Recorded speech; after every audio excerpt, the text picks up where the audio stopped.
कांग्रेस की सरकार बनेगी तो हर एक की प्रॉपर्टी का सर्वे किया जाएगा और जो संपत्ति है ये सबको समान रूप से वितरित कर दी जाएगी। मेरा लक्ष्य है जितना पैसा नरेंद्र मोदी अदानी को देता है उतना पैसा मैं गरीबों को दूं। मैं गिन रहा हूँ, 1 रुपया आप अदानी को दोगे, 1 रुपया मैं गरीबों को दूं। जितने पैसे आप दोगे उतना मैं गरीबों को दूंगा, किसानों को, मजदूरों को, छोटे दुकानदारों को, बेरोजगार युवाओं को। कि अगर कांग्रेस की सरकार बनेगी तो हर एक की प्रॉपर्टी का सर्वे किया जाएगा। हमारी बहनों के पास सोना कितना है उसकी जांच की जाएगी, उसका हिसाब लगाया जाएगा। हमारे आदिवासी परिवारों में चांदी होती है, सिल्वर कितना है उसका हिसाब लगाया जाएगा। सरकारी मुलाजिमों के पास कितना जगह है, क्या है, पैसे कहाँ है, नौकरी कहाँ है, उसकी जांच की जाएगी। इतना ही नहीं, आगे क्या कहा है, ये जो गोल्ड है बहनों का और जो संपत्ति है ये सबको समान रूप से वितरित कर दी जाएगी। क्या ये आपको मंजूर है? क्या आपकी संपत्ति सरकार को हटने का अधिकार है? क्या आपकी संपत्ति को, आपने मेहनत करके कमाई हुई संपत्ति को सरकार को ऐंठने का अधिकार है? क्या उस संपत्ति को मेरी माताओं बहनों की जिंदगी में सोना वो सिर्फ शो करने के लिए नहीं होता है, उसके स्वाभिमान से जुड़ा हुआ है। उसका मंगलसूत्र वो एक सोने का कीमत का मुद्दा नहीं है, उसके जीवन के सपनों से जुड़ा हुआ है। तुम उसे छीनने की बात कर रहे हो अपने मैनिफेस्टो में। प्रधानमंत्री मोदी की हेट स्पीच के बाद जहां गोदी मीडिया कुछ नहीं बोल रही है, तो आज विदेश में पीएम मोदी की हेट स्पीच की फोटो वायरल हो रही है। वीडियोस वहां पे बनाए जा रहे हैं, न्यूज बनाई जा रही है। Indian Prime Minister Narendra Modi has been accused of making Islamophobic comments during an election rally, triggering widespread anger from Muslims and members of the opposition.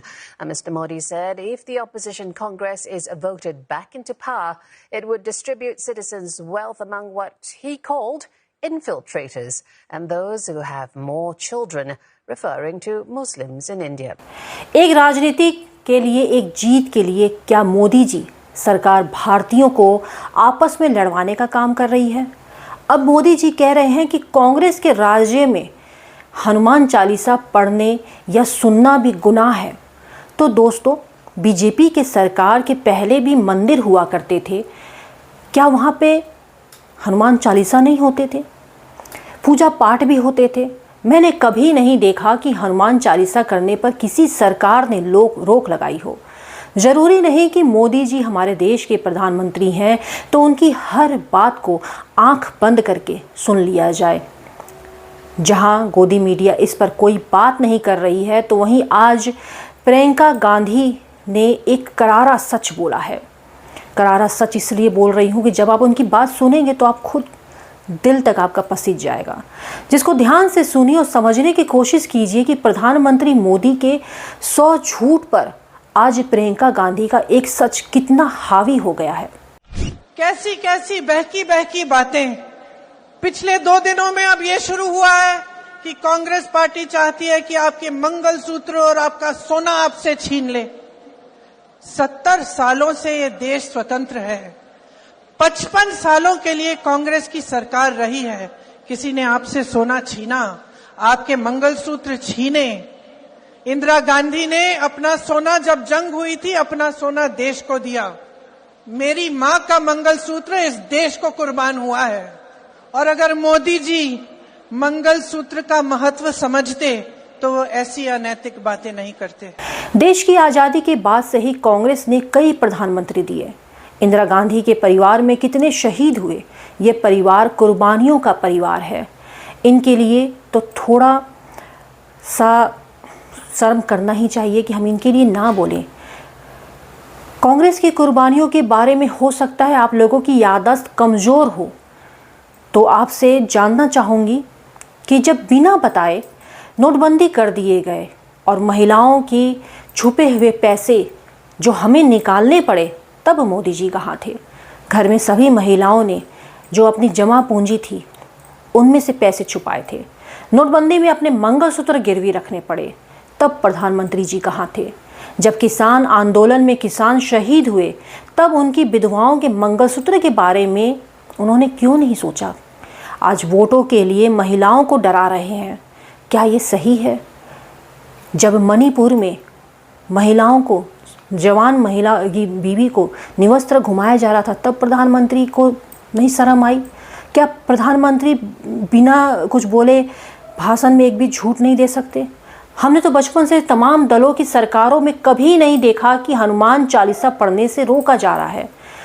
Hanuman मंदिर में सुबह शाम मधुर आरती होती है। जगह जगह पर असंख्य हनुमान मंदिर बने हैं और लोग चालीसा पाठ करते हैं। तमाम हाउसिंग सोसाइटी में मंदिर बने हुए हैं, मंदिर ही बने हैं। आप ध्यान से देखिएगा, आपके प्रधानमंत्री बनने के पहले से ही बनते आ रहे हैं। आप इस तरह का झूठ कहाँ से लाते हैं कि कांग्रेस के राज में हनुमान चालीसा पढ़ने नहीं दिया जाता है? कभी तो जनता के बीच सच बोल दीजिए। आप हनुमान जी के नाम पर भी झूठ बोल सकते हैं। हैरानी हो रही है कि आप हनुमान जी को भी नहीं छोड़ रहे हैं। आपकी कई सभाएं होंगी, आगे भी होंगी। कम से कम एक सभा में आप ऐलान कर दीजिए कि मैं किसी भी धर्म का नाम नहीं लूँगा, पूजा पाठ, मंदिर, भगवान का नाम नहीं लूँगा, केवल अपने काम पर बोलूँगा। क्योंकि आपने भी तो काम किया है ना पिछले 10 सालों में। आप सिर्फ अपने काम पर बोलेंगे।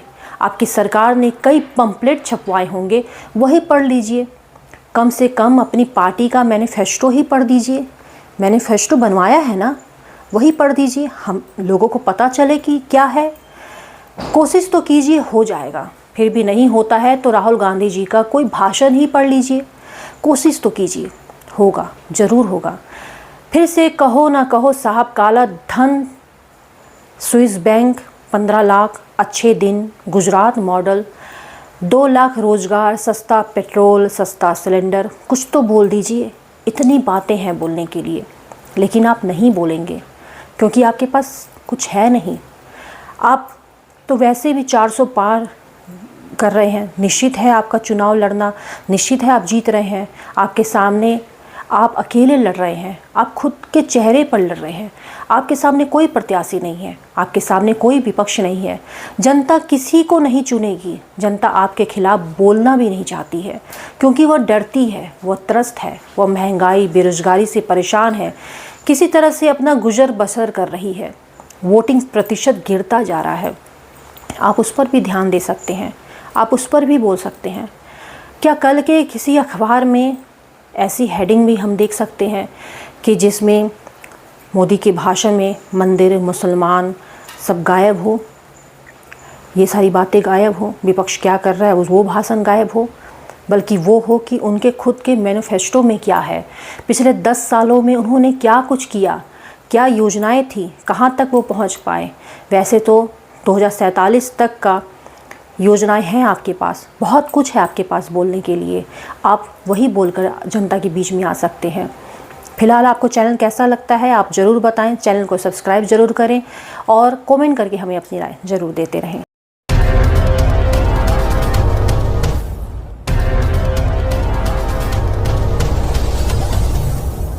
Good morning friends, my name is Nitin Singh. I am from KIPM College of Engineering and Gita Gorakhpur. I want to tell you guys that now our college, KIPM College is now NBA accredited in whole Purvanchal. आप सभी को मेरा सादर नमस्कार। मैं सौम्या राय, KIPM college की छात्रा जो कि CSC ब्रांच में हूँ। आप सभी को मुझे बताते हुए बहुत ही गर्व महसूस हो रहा है कि हमारा कॉलेज KIPM टेक्निकल कैंपस जो कि अब NBA एक्रेडिटेड हो चुका है। तो आप यहाँ आएँ, यहाँ की शिक्षा का लाभ लें और अपने करियर में एक नई ऊंचाइयों को प्राप्त। KIPM college of engineering and technology Gita Gorakhpur NBA द्वारा स्वीकृत पूर्वांचल का एकमात्र संस्थान है जहां पर बच्चों को गुणवत्तापूर्ण शिक्षा, national and international top multinational कंपनियों में प्लेसमेंट और हाईली क्वालिफाइड फैकल्टी द्वारा पठन पाठन का कार्य कराया जाता है।